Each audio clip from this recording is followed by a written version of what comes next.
The weapons inspection process was a little more than a game. They concealed, denied, deceived. Return of inspectors would provide no assurance whatsoever. To eliminate by inspection is, quite frankly, a fool's errand. On the contrary, there's a great danger that it would provide false comfort that Saddam was somehow back in his box. Reality is that between the original UNSCOM inspections and the UNMOVIC inspections, you destroyed, with those inspections, 90 to probably 95% of the Iraqi arsenal. The first Gulf War destroyed almost nothing.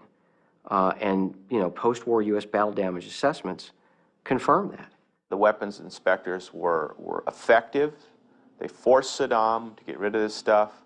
They had that country under control. By 1998, at the latest, those inspectors had discovered most of the weapons of mass destruction, and the Iraqi programs at that point were essentially at an end. Before the war in Iraq, the United Nations inspectors told us that Saddam Hussein did not have nuclear weapons capability. Ironically, the major effect of the invasion of Iraq in terms of weapons of mass destruction has been to show that the inspectors were right all along. The inspection regime worked. It was the most intrusive inspection regime in history, and it worked. And at the end of the day, that's another reason why we went to war for nothing.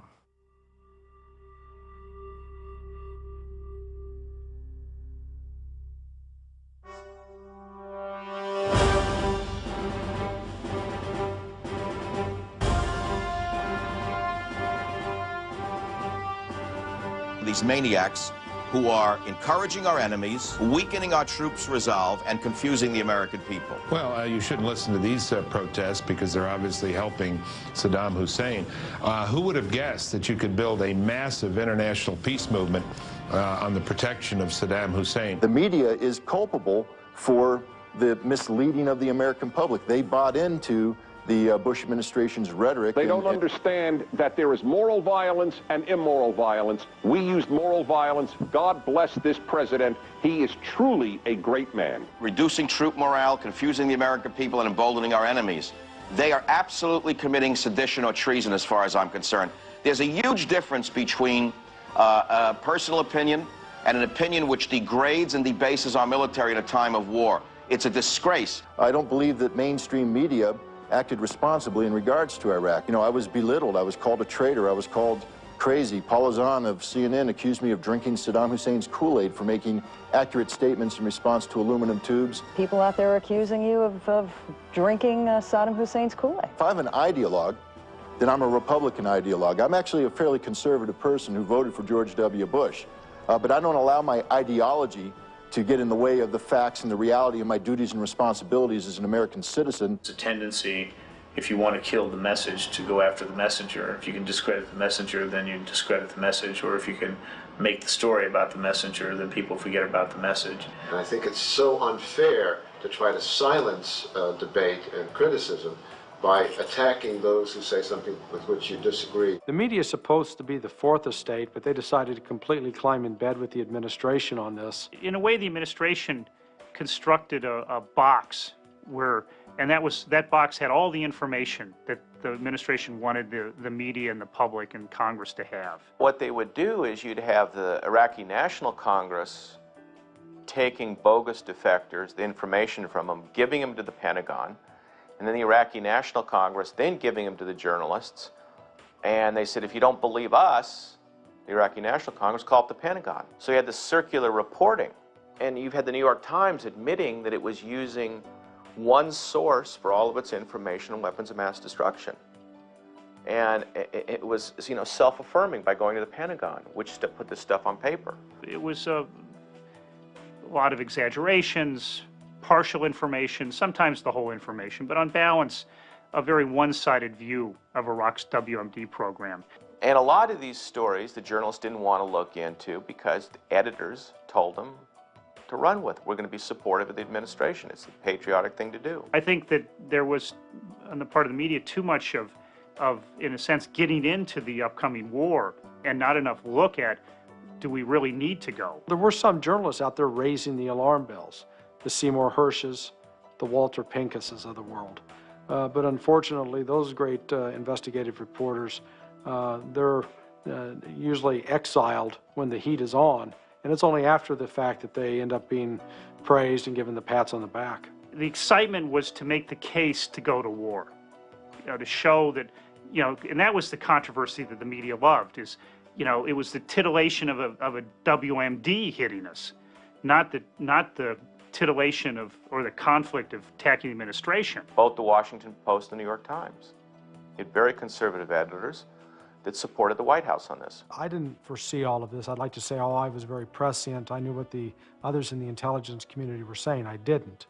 And I'm one of the ones who also, I drank the Kool-Aid. But early on, I felt that there were some real dangers going into the war. And I tried to get an op-ed into various major newspapers, and the word kept coming back. Nobody wants to hear this because we're going to war.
The people of the United States and our friends and allies will not live at the mercy of an outlaw regime that threatens the peace with weapons of mass murder.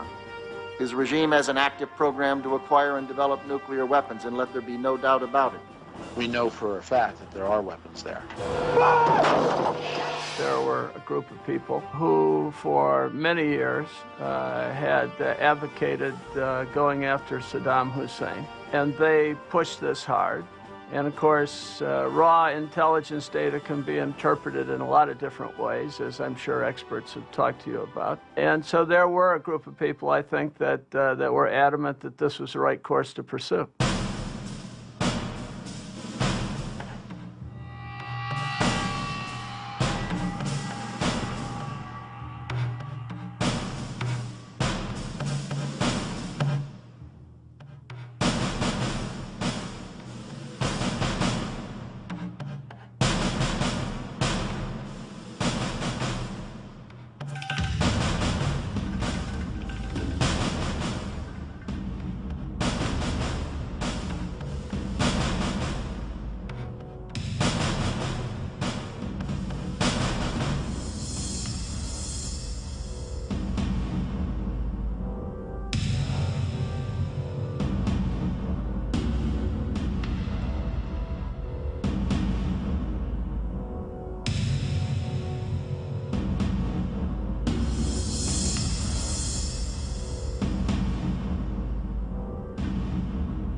We found the weapons of mass destruction.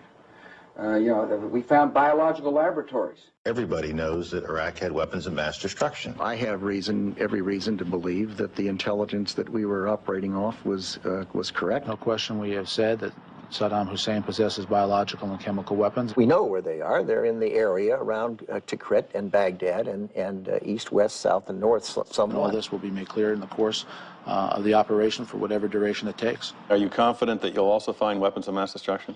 I believe we will find evidence of the programs of chemical and biological weapons, yes. How about the actual weapons? Well, I just don't know. Let's wait and see what the team that's over there... Actions continue with our new exploitation teams that have been brought in. And that we will in fact find weapons or evidence of weapons programs that are conclusive. It is somewhat puzzling, I think, that you can have 100% certainty about the weapons of mass destruction's existence and zero certainty about where they are. Do you agree? And does it matter whether or not you Well, you find might these ask weapons? the Prime Minister that. We won't be proven wrong. This is a process that takes some time, and it will ebb and flow.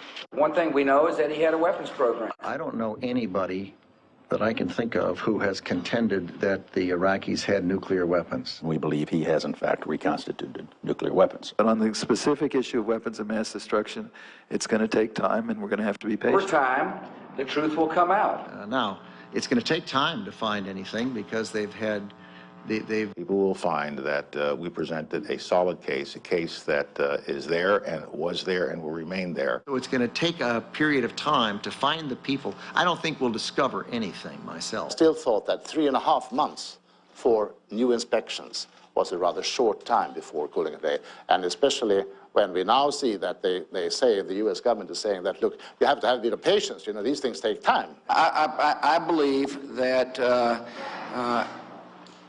we will find the truth, and the truth is he was developing a program for weapons of mass destruction. I think what will happen is we'll discover people who will tell us where to go find it. You're not going to find it simply in a house-to-house search. You're going to find it when people start to talk to you. It is not like a treasure hunt where you just run around looking everywhere hoping you find something. I just don't think that's going to happen. The inspectors didn't find anything, and I doubt that we will. Our people are going to find out the truth, and the truth will say that this intelligence is good intelligence, no doubt in my mind. What we will do is find the people who will tell us. There are a lot of people who lie and get away with it, and that's just a fact. He has not developed any significant capability with respect to weapons of mass destruction. He is unable to project conventional power against his neighbors. We are able to keep arms from him. His military forces have not been rebuilt. Is U.S. credibility on the line over weapons of mass destruction in Iraq? I'm not exactly sure what that means.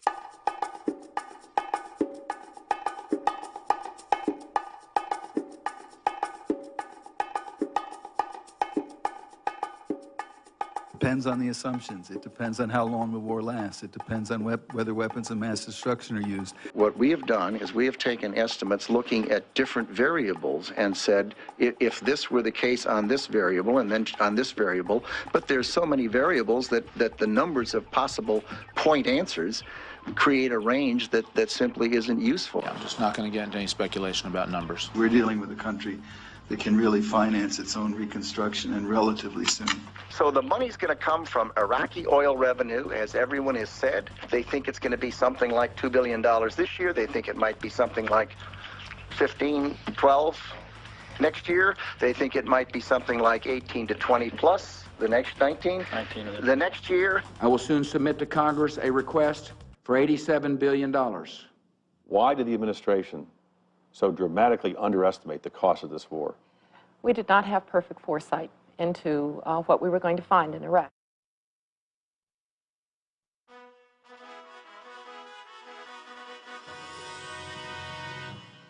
With the cost of the war rising and the search for weapons of mass destruction going nowhere, the administration turns to David Kay.